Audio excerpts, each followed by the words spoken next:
Hi there, you're on the hotline. Good afternoon. Hey, Joe, how are you today? Good, how are you?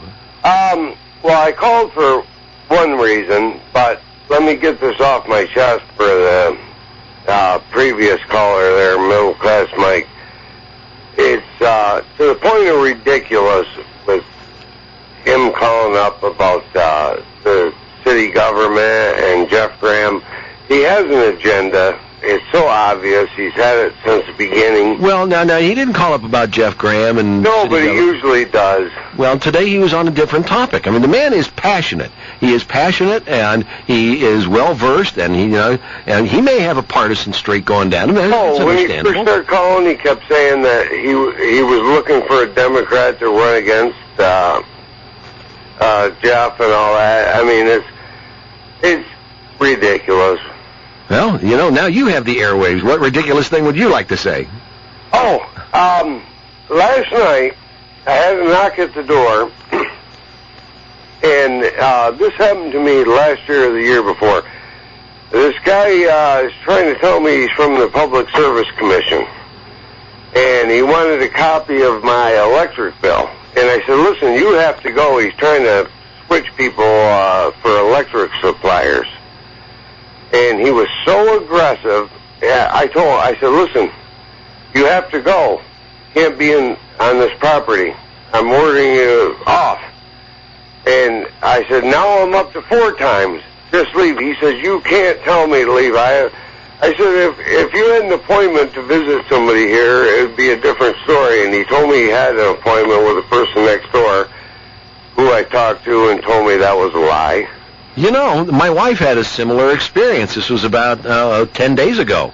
Some guy showed up at the house claiming that we never responded to the letters they sent about switching our electric provider. Well, yeah, we didn't respond to it. We went right in the trash. Yeah, and he's got this thing, New York State Public Service Commission pamphlet thing that he's given out. He's misrepresenting himself.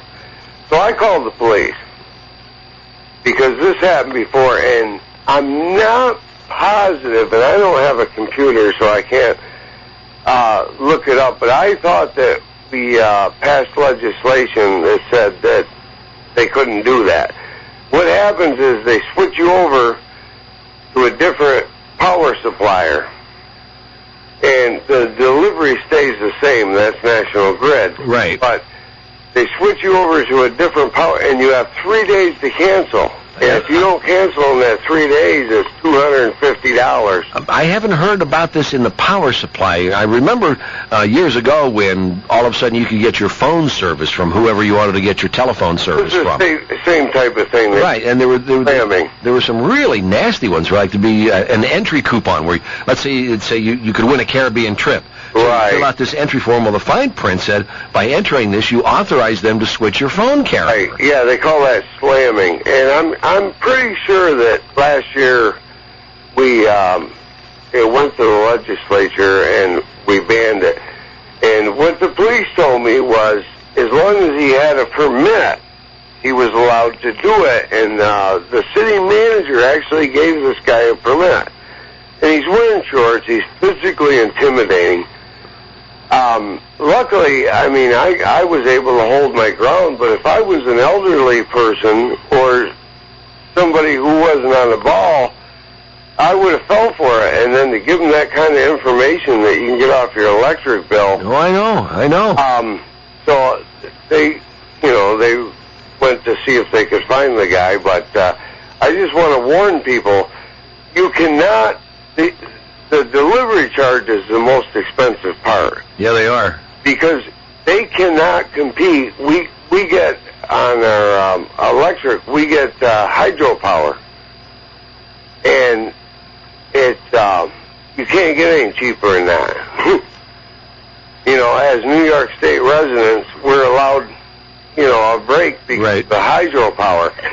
And another thing is, during my volunteer work, if somebody signs up for that and say that they're underprivileged, that suspends their eligibility for the Home Energy Assistance Program because they're not authorized to give these people money for that.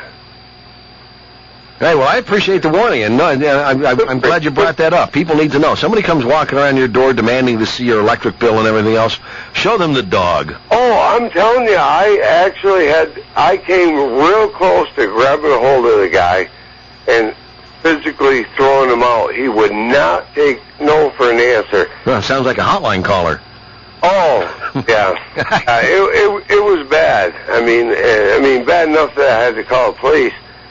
But I can't believe that the city manager would give him a permit because I'm positive, and I thought maybe you're pretty good with a computer, could see if legislation was passed. We'll check into that. If we get a chance, we'll check into that. Yeah. But, a word to the wise, and I appreciate you tipping us off here. Yeah, if you could do that for me, because I'm sure, and this guy was wearing shorts, and he was shady, and he was physically intimidating. And listen, I got to run here. I got to get this last break in, or the clock is going to beat me up. All right, talk to you later. Take it easy. We're going to do this last break, come right back with the hotline here on AM 1240 WATN. I got to sing the praises of Ricardo's Market, too. We just don't say it often enough.